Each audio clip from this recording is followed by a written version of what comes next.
President Trump kicked off 2020 by ordering the assassination of Qassim Suleimani, the top Iranian general who was considered to be the second most important man in Iran. Everyone's worried what happens next, what kind of retaliation is coming America's way, and whether we're on the verge of some sort of major new conflict in the Middle East, the kind of war that would make Iraq look like a walk in the park. So, here are 7 things you really should know about Donald Trump and Iran as things heat up.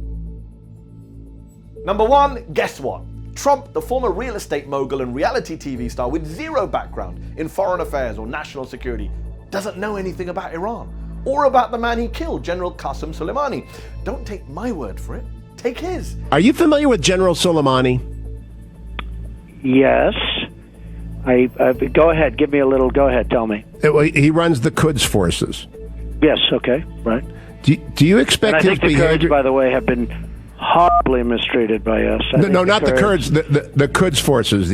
Got that? The president confused the Quds force with the Kurds and didn't have a clue who Soleimani was just a few years ago. You was giving me name after name, Arab name, Arab name.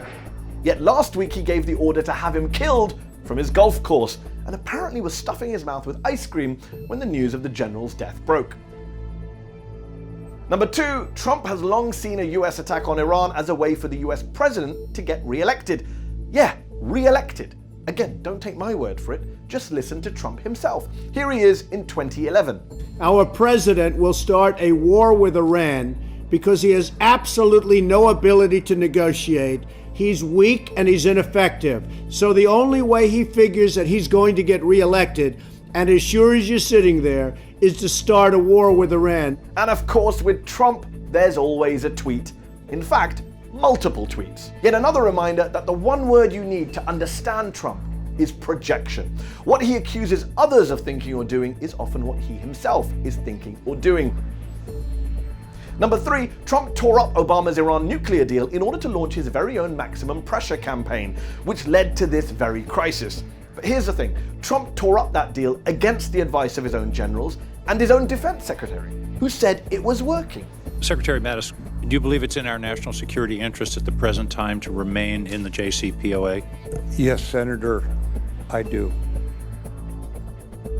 Number 4, Trump and his people want to blame Iran for 9/11 because they know that'll help them make the case for war. Vice President Mike Pence took to Twitter last week to claim that Soleimani and Iran had helped 10 of the 12 9/11 hijackers, which is not just absurd because Shia Iran and Sunni al-Qaeda are mortal enemies and the 9/11 report says it's BS to suggest Iran was involved in September the 11th, but also 12 hijackers? Weren't there 19 of them? What on earth is Mike Pence talking about? Number 5, the reason he tore up the Iran nuclear deal is that Trump is a hawk and has always been a hawk. So what was Maureen Dowd smoking when she wrote her Donald the Dove, Hillary the Hawk column in the New York Times in 2016? This is a president, remember, who has twice bombed the Assad regime in Syria, reduced Mosul and Raqqa to rubble, vetoed a congressional attempt to end US involvement in the Saudi bombardment of Yemen, and overseen a 5-fold increase in drone strikes throughout the region and beyond. Yet on New Year's Eve, the New York Times still insisted on bizarrely referring to this president's, quote, reluctance to use force in the Middle East. Ridiculous. Number 6, Trump's belligerence, though, has to also compete with his massive ego. The president is a narcissist who wants to be loved. So as much as he likes blowing things up, he also likes people blowing smoke up his ass.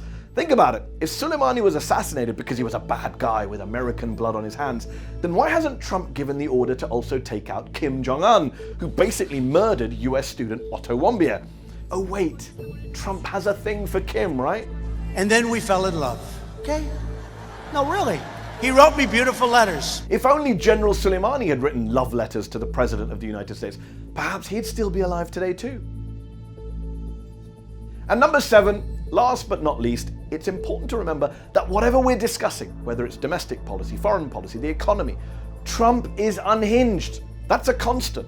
That's a given. So when we talk about what he's going to do about Iran or why he did it, you also have to remember that this is not a rational man, a man who operates within normal parameters. This is a man who accused his predecessor of tapping his phones, who thinks climate change is a Chinese hoax and wants to use nuclear weapons to stop hurricanes.